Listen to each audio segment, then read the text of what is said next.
1 अक्टूबर जिला मध्यवर्ती सहकारी बैंक में 700 करोड़ इन्वेस्टमेंट में हुई 3.50 करोड़ कमिश्नर खोरी के मामले को लेकर बैंक कई माह से चर्चा में बनी हुई है।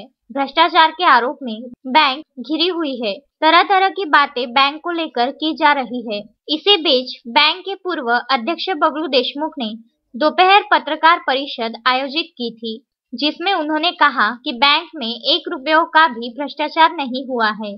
कमिश्नर खोरी के मामले से संचालकों को कोई लेना देना नहीं है। इसमें अधिकारी कर्मचारियों का समावेश है और उन्हें लेकर जांच भी की जा रही है। ईडी आजकल चिल्लर हो गई है। राज्य में पिछले कुछ दिनों से कई राजनेता इसके चपेट में आए हैं। हर किसी पर ईडी की कार्रवाई हो रही है। इसका कोई महत्व अब दिखाई नहीं दे रहा। या बँकेची तुमच्या बँकेची शेतकऱ्याच्या बँकेची एकही पैशाचं राईट ऑफ आपण केलं, एकही पैशाचा राईट ऑफ केला नाही। याने ह्या पद्धतीनं बँका चालवल्या आणि तो आमचा गारोडी, तो तालुक्याचा गारोडी तो म्हणते का काय म्हणते वेगवेगळं काही बोलला ना, काजू खाल्ला म्हणते 2.5 लाखाचा, याला खाऊन दाखवायला का नाही एका महिन्यात 3 लाखाचा, 3,000चा खाऊन दाखवा, 2.5 लाखाचा काही खाणं होते का काजू? कागद पहा बँकेचे, चौकशा करा।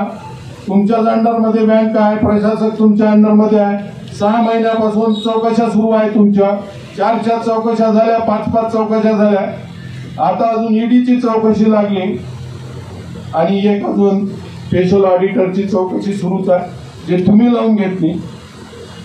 म्हणून किती काही चौकशा लावल्या तर आम्हाला काय, याची बँक चांदूर बाजारला आहे।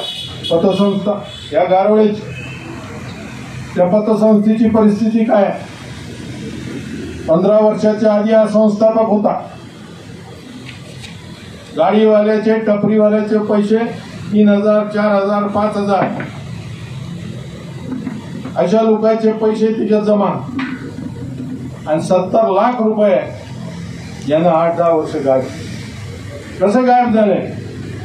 आता मंत्री झाला, तंत्री झाला, आता पैसे देणं सुरू आहे।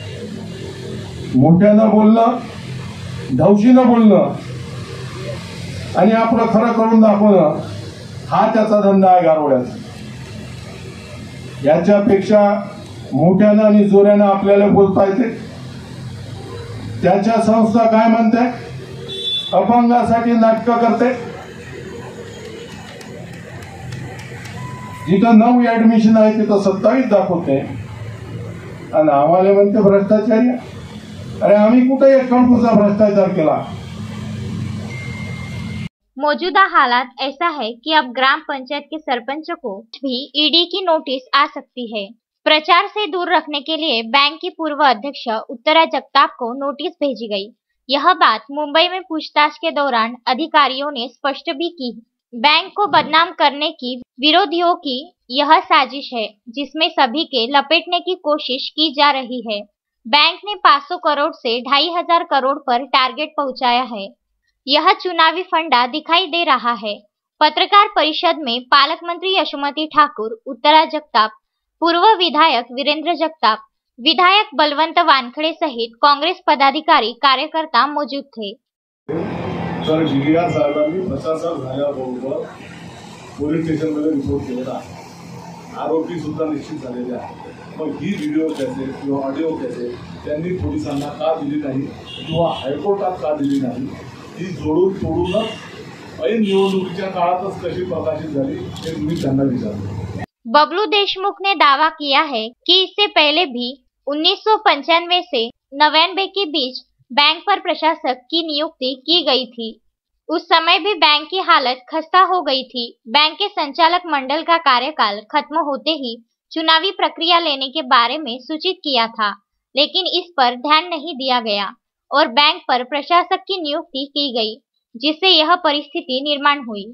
सगळे जण एकत्र आहोत। सहकाराच्या निवडणुकामध्ये त्या काही पक्षाच्या चिन्हावर होत नाही, त्या गटाच्या चिन्हावर गट त्या ठिकाणी लढत असतात आणि जे आमचे जे विरोधक आहेत त्यांनी जे काही या ठिकाणी आमच्यावर आरोप लावलेले आहेत, त्याच्यामध्ये काहीही तथ्य नाही.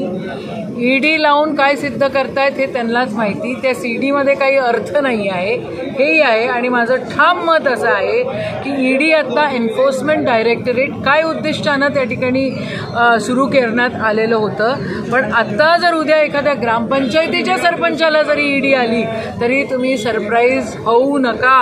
इतक्या खालच्या पातळीवर आपल्या या देशाचं राजकारण चालतंय. या जिल्ह्यामध्ये या सगळ्या गोष्टी याच्या आधी कधी झाल्या नाही. या खालच्या पातळीवरचा जो प्रचार आहे त्या सगळ्या प्रचाराचा आम्ही विरोध करतो आणि त्या ठिकाणी सहकार पॅनल बहुमतानं निवडून येणार आहे असं आम्ही तुम्हाला ठामपणाने सांगतो. Vidarbha news bureau, Amravati.